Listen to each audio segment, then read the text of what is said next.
Good afternoon, ladies and gentlemen. My name is Frank Scheidig.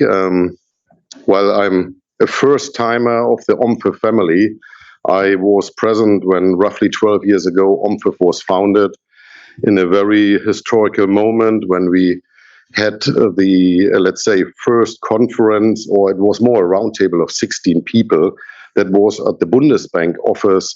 By that time, it was supported by President Axel Weber, who was a Bundesbank president. It is a German central bank by that time, and David Marsh obviously was present, who was the founder of OMFIF and had by that time nearly 100% of the shares.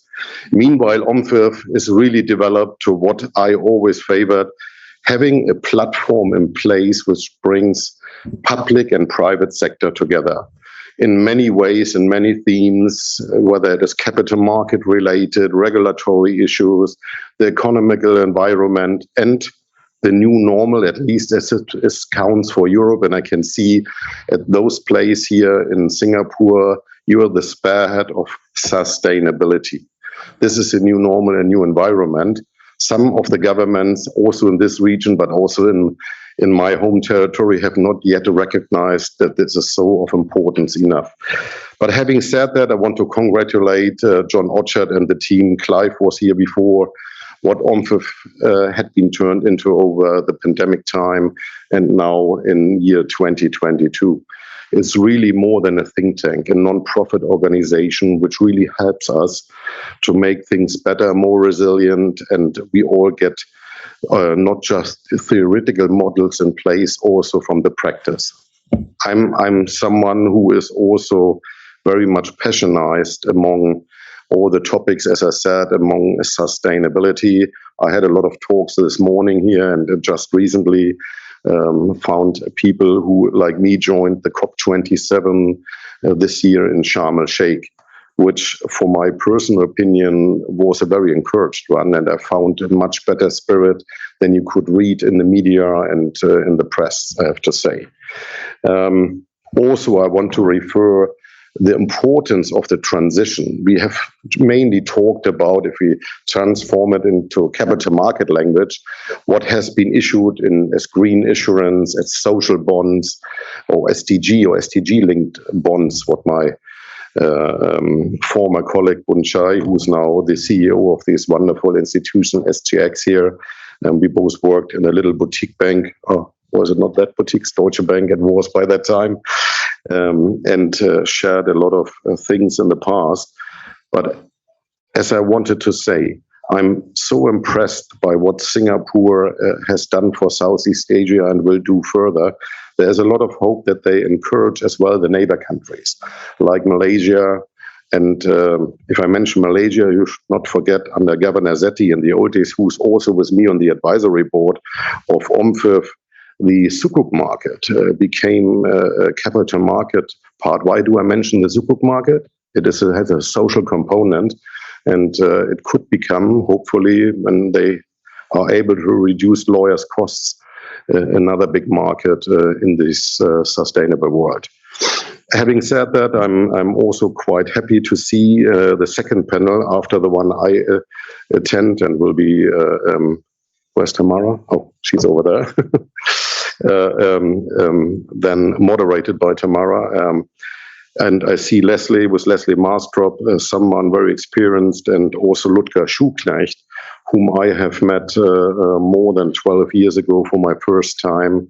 And they hopefully will give you an idea how important MDBs are these days, multinational development banks, to bridge in and to help to transform our economy and society towards to be carbon neutral in 2050. It's hard to repeat now what a lot of other speakers have said before. Bunchai, he was very specific on a lot of things when he talked about the transition potential, what instruments can be used. I do hope we will be able to discuss that in a little bit deeper dimension now on the panel, because to me it is key that we make an impact not just on that part of the corner where we already have achieved the kind of being greenish and become dark green. We need to have the real impact in the real economy and more on the brown side to become light brown or even towards to green. And for some sectors, it's not even possible to come fully green. But there where we can leverage and help, we have to have the focus on. And this is what I'm hoping for. We will be able to deliver in a discussion, even if it looks like we have just 45 minutes.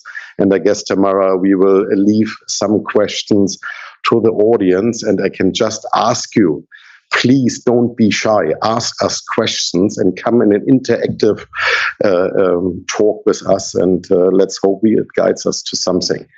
But I will stop here now and don't want to prevent us for having the panel on stage. Tamara, I guess you will invite your speakers, and I'm proud to be here. Thank you very much, and thanks to OMFIF and SGX for inviting me. Thank you. Okay.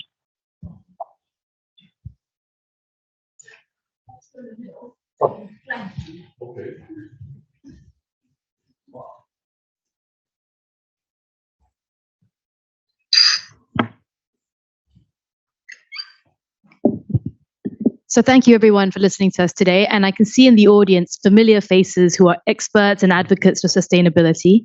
So to echo Frank's invitation, please do ask us tough, really difficult, controversial questions. It's closed Chatham House rules, so everything goes. We have on the screen joining us from Thailand, Ruenvadee, who will come to shortly. But I'd like to start by inviting the panelists in the room to introduce themselves and just say a couple of words about where their areas of focus are so that you experts know who to direct your questions to. If I can start, Aurélia. Yes. Hi, everyone. My name is Aurélia Britsch. I work for Sustainable Fitch, which is the newly created entity of Fitch Ratings, the credit rating agency. So Sustainable Fitch is now doing a lot of ESG ratings based on measuring the impact and the performance of companies and labeled bond, labeled instruments. And I personally work on the climate risk team, having a look at how to integrate climate risk into our economic analysis across sectors from corporates, financial institutions, etc. As I said, my name is Frank Scheidig, and I have introduced myself as my previous job being in charge for the senior executive banking at DZ Bank Group. That means we're holding all the contacts to government or government influenced companies as well among the globe. And what I'm passionate about is definitely the transformation of the economy towards to become carbon neutral on all fields. I very much like also to come in a discussion with you, tackling disaster risks, and hopefully to bring back a part of a market which we lately had seen in the end of the 90s when we had a cat bond market. At least this is one part of covering disaster risk. But in a world right now where the environmental hits are really getting stronger, unfortunately, more people are dying, losing their houses, poverty becomes along with it. We have to find solutions in capital markets and financial markets. So that's why I think that is also a very important topic. Thank you. Yuki? Yeah. So good afternoon, everyone. My name is Yuki Yasui, and I'm from the Glasgow Financial Alliance for Net Zero, GFANZ for short. And I'm the managing director of the Asia Pacific network of GFANZ. So GFANZ itself started only in April 2021. And the GFANZ APEC network is even younger. We just launched in June this year. So what GFANZ does is it's an alliance of 7 net zero financial sector alliances. For example, you might have heard of like a net zero asset owner alliance or net zero banking alliance. It is financial institutions that are committed to bringing down their financed emissions. So their emissions that go through their lending, investment, and financial services down to net zero by 2050 to realize a 1.5 degree world. And today, GFANZ has 550 financial institutions that are committed to that, so bringing down their financed emissions to net zero by 2050.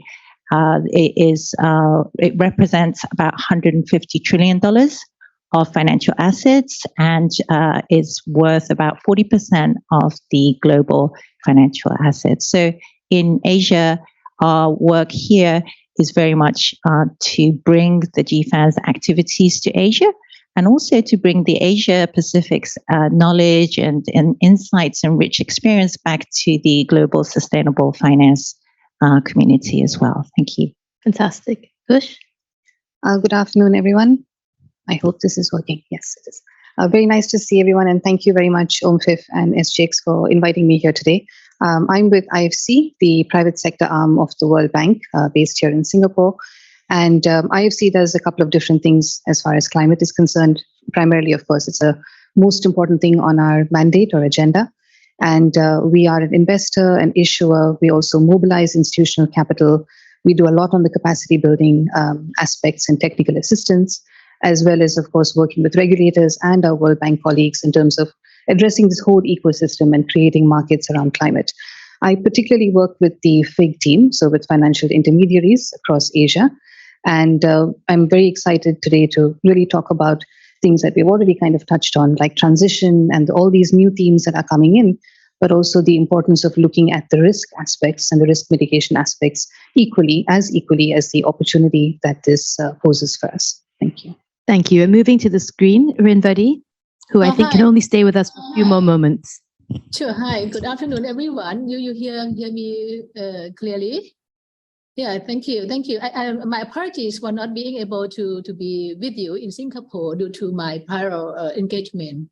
My name is Ruenvadee Suwanmongkol from the Thai Securities Exchange Commission.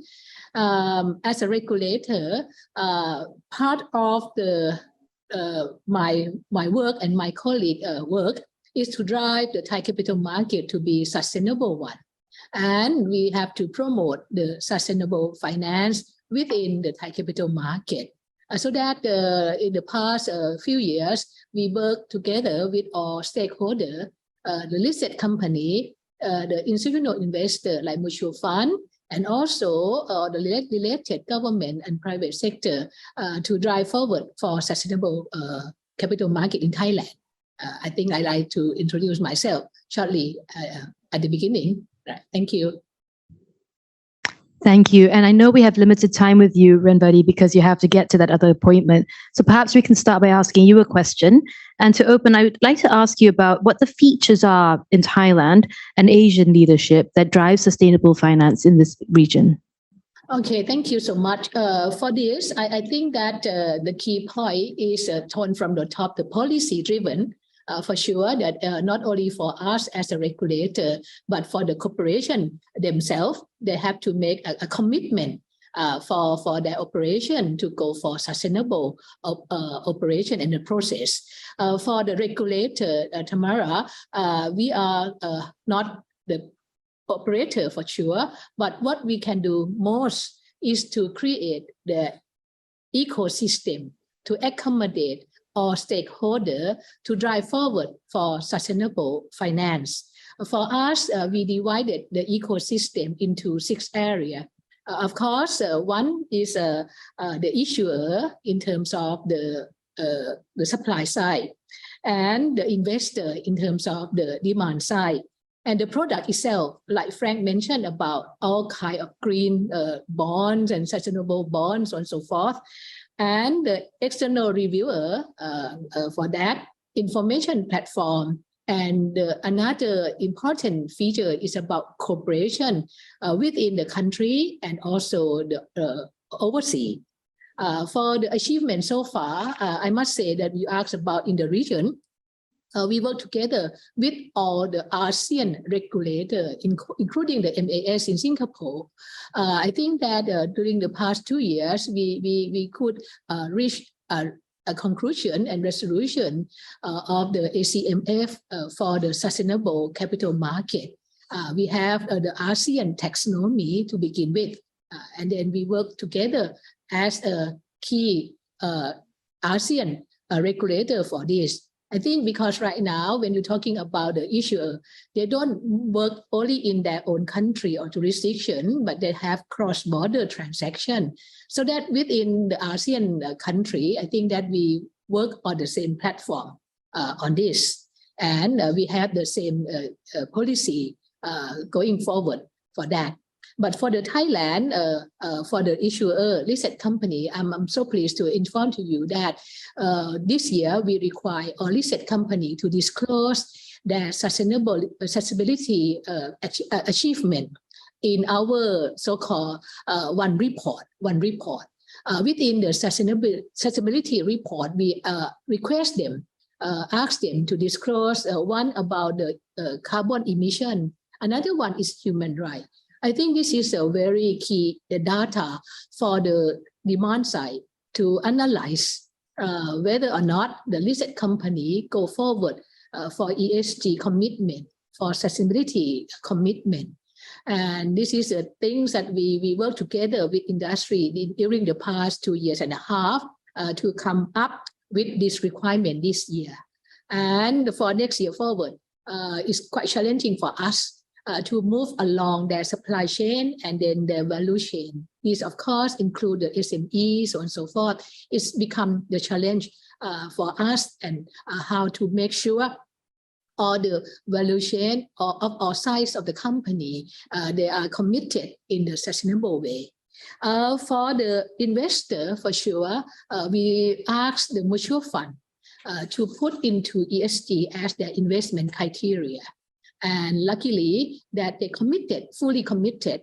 When talking about the institutional investor, mutual fund, pension fund, government pension fund, all kinds of that, Right now, we have almost all the institutional investors in Thailand, 78 players already committed into having ESG as their criteria of investment. And also we work together with the UN to have the so-called the principle of responsible investment, PRI, and also having the Thailand SDG investor map. This is going to be a mechanism to help all the institutional investor to identify or locate a potential listed company that having ESG as their commitment. I think this is another part of that.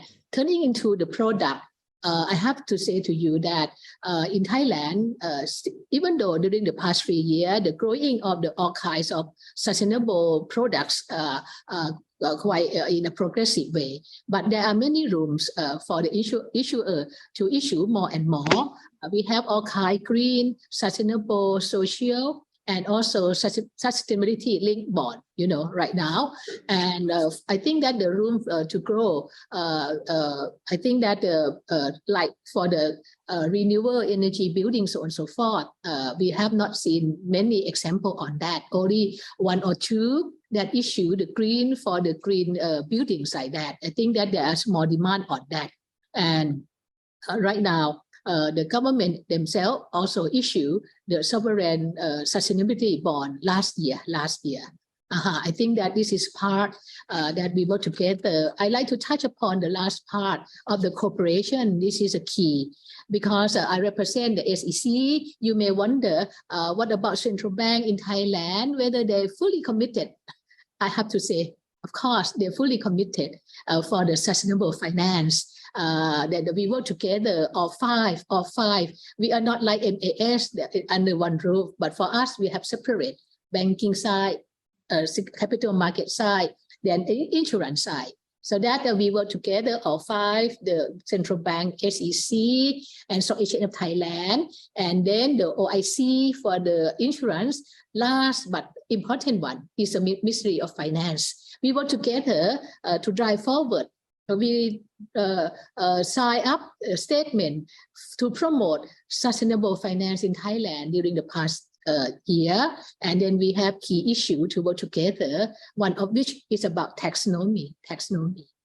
Tamara, I think I like to end my first round about this. Thank you. Thank you very much. And that was a very rich answer that really did touch on so many aspects of Asian leadership, the collaboration, the partnership between different areas, the focus on working with the corporates and the SMEs to take them up in the journey with us and not just focus on our MNCs. And also, of course, the focus on capacity building. And when we think about capacity building, it's very hard to not instinctively lean across the floor here towards the IFC, where it's such a big part of your mandate. And we've heard already from Thailand about the focus on climate and resilience. What other things are you thinking about at the IFC? Thank you, Tamara. No, I think, capacity building, firstly, is one of the most important things that everyone needs to be doing in this ecosystem. We see so many kind of levels of sophistication and knowledge as we speak to market participants. And climate, the way it's developing as well, it's so dynamic. It's constantly changing. On the one side, you're talking about risk. On the other side, you're talking about opportunities. So I think it's really important to constantly keep this kind of knowledge sharing and knowledge going. And we do this at various levels, but we also have a lot of partners that we work with. And I think there's a lot of very effective, through GFANs, for example, platforms that we could do this through. The one thing, I think a couple of themes that we're seeing that are changing is even within green, so to the point that was raised earlier, we've seen a lot being done in renewables, because I think that was something where people were familiar, comfortable, and renewables is now considered a very mature technology that everyone understands and are comfortable to do. But there is this whole, kind of diversification of assets in terms of green buildings, green housing, transportation, agriculture, and all of this is coming in as well. And that requires tools, requires capacity, which is equally important. We're also seeing diversification of themes within green. So we're seeing a lot that's coming out of blue, for example, or biodiversity, and of course, transition finance. And with this, not only is the capacity side important, but also in terms of frameworks and standardization and guidelines. Because the last thing that we need is, any kind of confusion or greenwashing that comes from this. I think for investors to have confidence in new themes and in markets, it's really important to get the first few projects right, to do it with the right guidelines, to have the right kind of metrics, to look at the right eligibility. Because once that confidence is dampened, it's very difficult to build that market out again. And I think that's where the new themes that are coming in are important, but you need homogenization and standardization. And equally, you need the capacity and the tools to go with that. So all of this is impactful. And there are, as was mentioned earlier by Frank, there are just some sectors where you could do nothing really to make them green. But then how do you manage that from a portfolio basis, or how do you manage that from overall, say, country basis is important to consider as well. And I think one of the key tools we have that we rely on so heavily right now when we do investments is, of course, the data from the ratings agencies and also from the data providers. And with that, Aurélia, I'd like to turn to you to ask you a bit about Sustainable Fitch and the role that you yourselves play in helping investors decide the most worthy places to deploy capital. Yes, sure. I think I'd like to echo what we've heard so far, the fact that Asia is so dynamic, regulation-wise and investment-wise. We have different types of regulations, right? When it comes to ESG and climate, you have corporate disclosures, fund requirements, you have climate-related disclosures, you have taxonomies, and you also have climate policy, government policy in general, which is making quite a bit of progress in this year in Australia, in India, in China. So with that, there's a big policy focus. At the same time, you have a lot of financial innovation around especially climate finance, the transition bonds, the blue bonds that you mentioned, even, social bonds. There's not a lot of agreement on which of these investments is the most the one that is the most established. There's a lot of questions from investors, a lot of concerns around greenwashing, and actually we are seeing, especially I think in Europe, a number of funds that are scrambling to maybe reorganize and rename or restructure their ESG funds because there is a clear risk of greenwashing.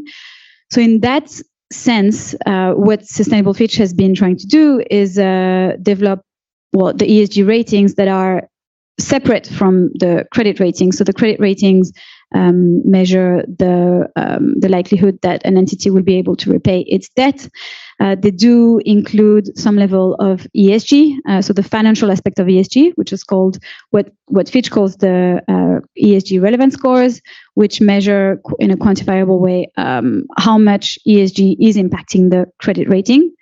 And parallel to that, and quite separate actually, different analytical team, different entity, we have the ESG ratings, which measure the impact of and the ESG performance of either an entity or an instrument or even a framework, especially linked to the ESG label bond markets. So I guess what's important here is a lot of transparency. All of these data providers have been criticized for not giving a lot of information regarding the methodology. When I have a look at what's out there, actually, if you do your homework, if you look it up in detail, you can have a look at what's included in all this data, in all those ratings. But it does require quite a bit of efforts, quite a bit of skills, quite a bit of labor and resources, not only in investment world, but also at corporate level to prepare and invest and in all the ESG related world. And another thing that we are working on, my team is working on, is how to measure climate risk. So we do a lot of scenario analysis, trying to compare pathways and how those different pathways will impact the different sectors and the different types of entities out there, in the next up to 2050. So yeah, it's linked as well to the net zero path for asset managers, as I think what we're seeing lately is even in Asia, which maybe has started a bit later, now most investors have counted their emissions, I would say, scope 1, 2, 3, and they've realized that they can't just divest from the riskiest, the most carbon intensive sectors, and they have to manage, every investors will have to manage a certain level of risk, whether transition or physical risks. So that's why, we're seeing some new types of investment strategies around transition, around engagement, and how to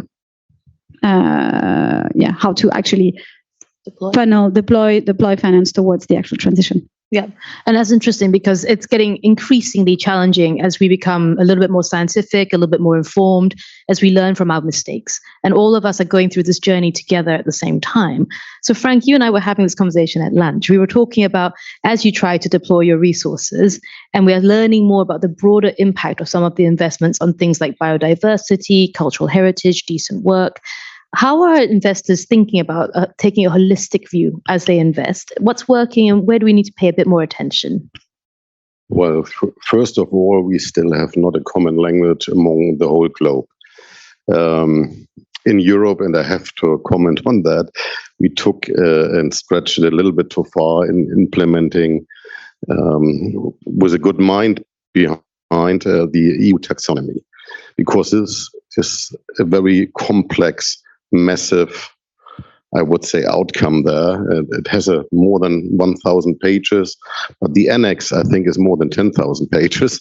So I'm just thinking about what kind of thoughts were behind to producing this kind of a thing. But what it does, most of Europe, it prevents us for dealing with emerging market. So it's very hard under with this, let's say, the taxonomy, having a language where we communicate with developing countries then. And communicating and acting is even a big difference then. Yeah? So, but taking it back and adjusting it to other positive examples, and while I'm in the region of Asia Pacific, I would like to outline what New Zealand has achieved. Yeah, this is very pragmatic, and I think it is also very good for what they have done there. It should be led with example for many other sovereigns, to my personal opinion.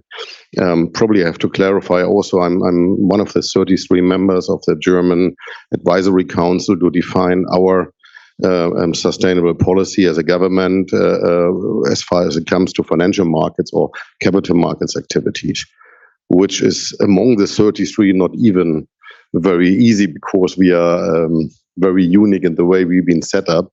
And I'm not there presenting my bank. I'm there an individual. For whatever reason, they thought it would be good to have Frank there, and so as 32 other colleagues. But to come to a comment, or let's say like it is in a good democracy, to a majority decision and advice to our government is very difficult. We had done that in the first round in the old government, and in the end, we couldn't deliver anything except as 31 theses. And guess what happened? 9 months before the prime election, everybody was fighting for being re-elected. So they didn't pay attention. So this is Germany. And I don't want to start with Europe, the discussion about nuclear and all of that. But having said that, what is with the investor world, coming back to your question, I think what they are seeking for is that the KPIs are really being set right. And that there is a measurement of where does the money really go in the end, and whether you have risen it through a theme bond like being green, like being social, like being gender, or let's say if you have special visions like we have seen from the World Bank with a Rhino bond, then this is more towards the direction of biodiversity. All of that is important. But in the end of the day, we have to convince. So let's say the people who are bridging, more like the financial sector, the banks, we have to make sure that we are capable to deliver the right information to the end investor, and this is provable then. Yes, so therefore, if you asked me what we would need and what the investors world would need for an exception to transform our society and our economies to become carbon neutral by 2050, which is, if you're frankly speaking, impossible to do at this late stage, because we stole for very long time too much of the future of us and our children and the coming generations. But let's take the assumption we will be capable to do so. We have to start immediately. And in starting immediately, we have to find also and accept certain techniques we can be behind. And one of the best things I heard during COP27 was the announcement of Michael Bloomberg together with GFAN's CEO Mark Carney and obviously John Kerry, the former US Vice President, when they announced they want to implement now a carbon offset trading, a free one. This was so important to me. Yeah? Having seen that, I understand when I go in discussion with NGOs that there is a risk of sustainable washing, or that the money doesn't go really to the right points where it is needed.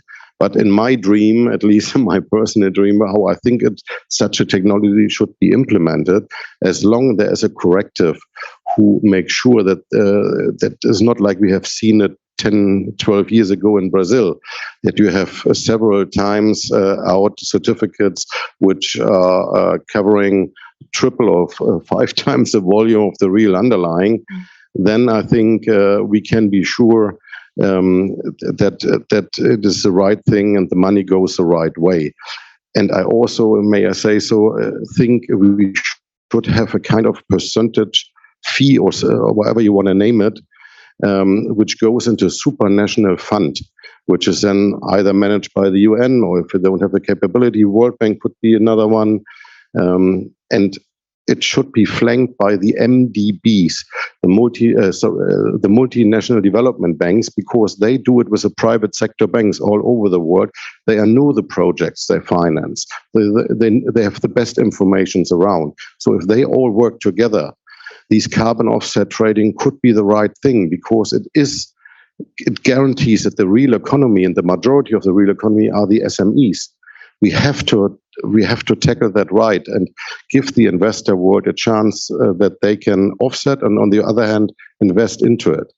So, and this goes in hand with hopefully then a growing transition market for transition bonds And both of it would need partners like sit here on the panel, and we have to bridge it between private and public sector.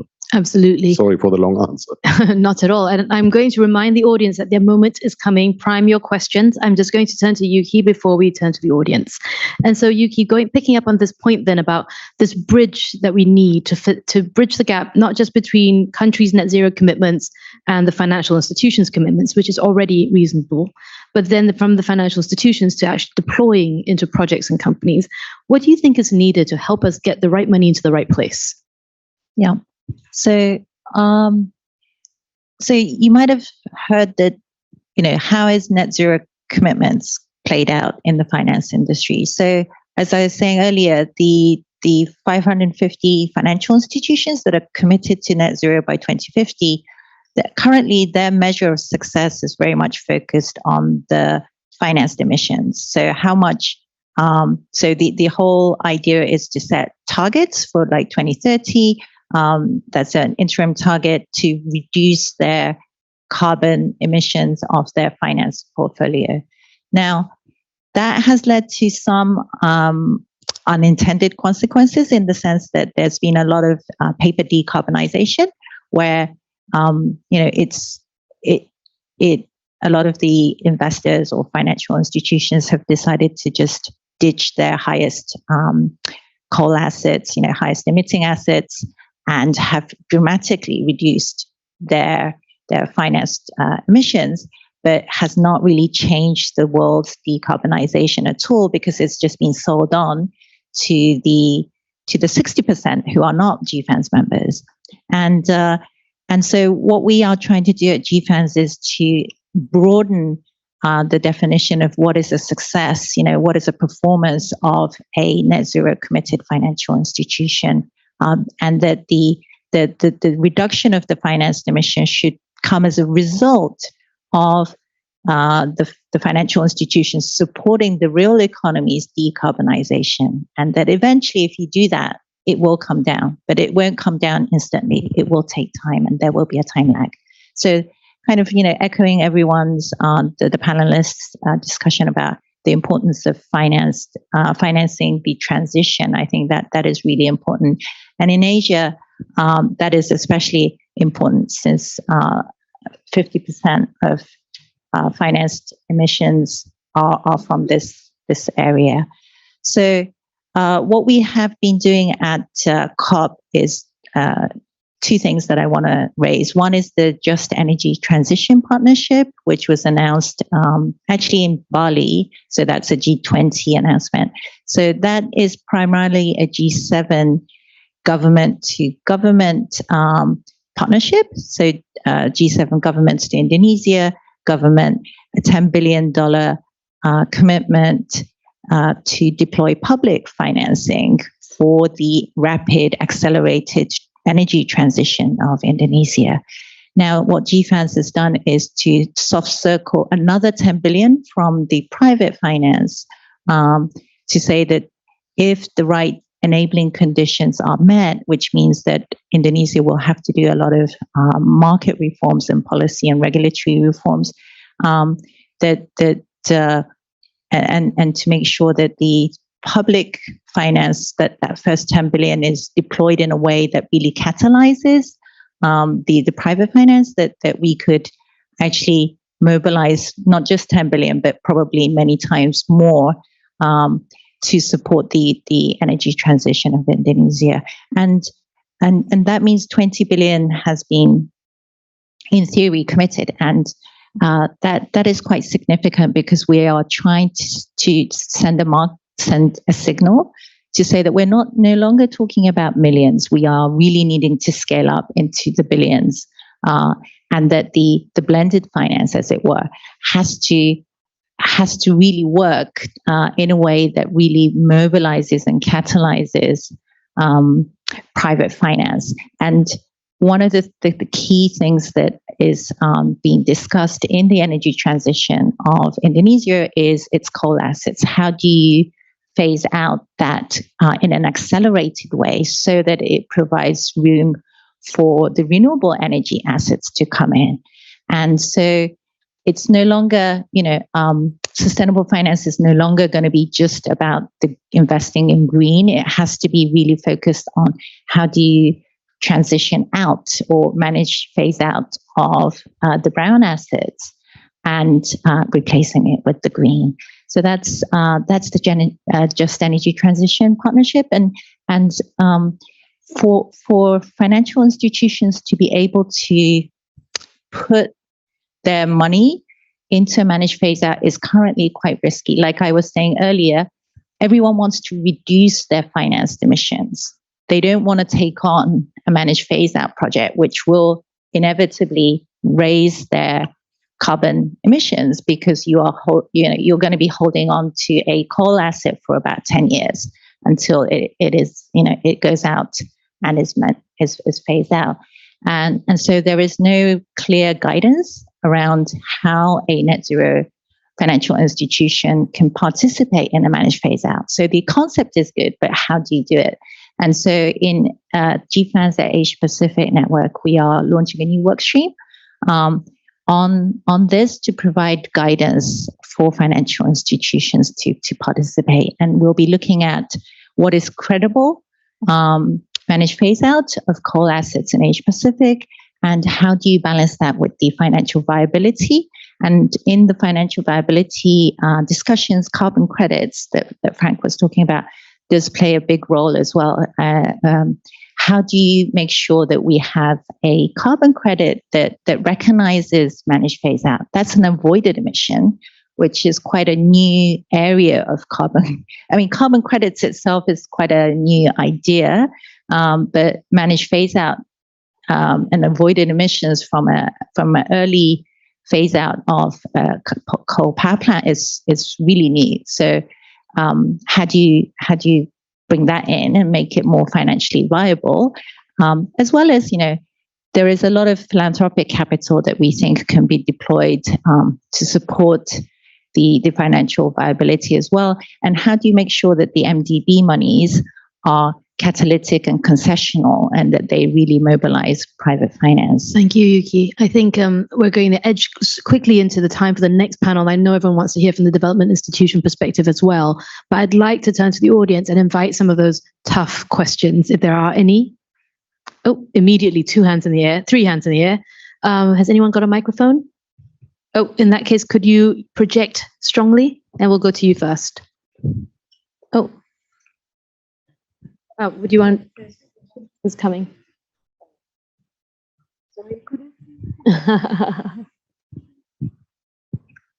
Thank you.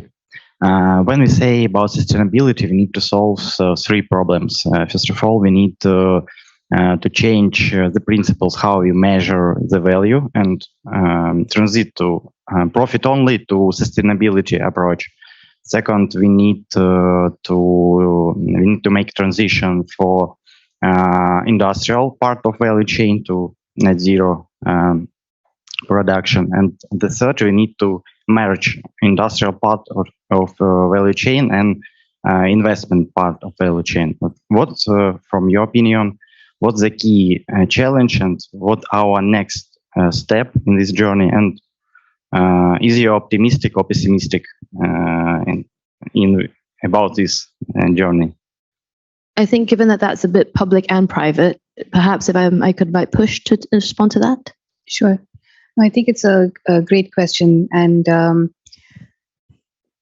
so the first thing is, I think there's a lot of optimism around this. I think that the market has realized that capital flows are needed to address this transformation and transition. So I think that's generally the general sentiment or consensus. So I think that's a good thing. The second is, it's also very sector specific and very market specific. So that's one challenge, I think, that everyone is trying to address, because what you may have in terms of transitioning, say, a steel plant in India would be very different to what that same steel plant may need to do if it was in Mongolia, for example. So I think arriving at these kind of thresholds and guidelines and ensuring that when you put the money upfront for this transition or transformation, it actually results in something that's impactful and it's measurable and it makes a difference, is, I think, the main challenge that a lot of this finance is facing as you go into this. And there are ways now, of course, everyone's working towards that. You can actually see that there's a lot of working groups and work that's happening around defining what this means and giving investors that confidence to do that. The other, I think, important aspect to consider here, it's not really a challenge, but again, an opportunity, is this whole SME, micro SME, and the small business aspect of it. So it's not only industrial and corporate, but it's also about how do we go down to the SME, micro SME level.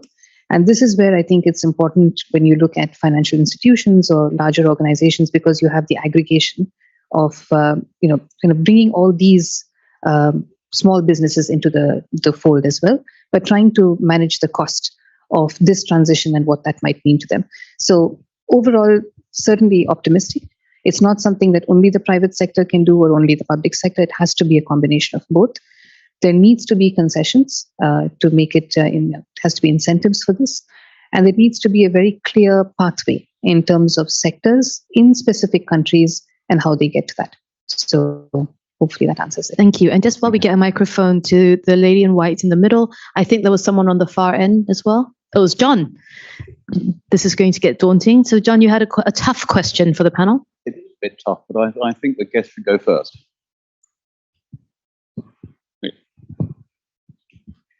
Hi, thank you very much. Very interesting conversation and one that's very dear to my heart, working in sustainable finance for some decade or so now.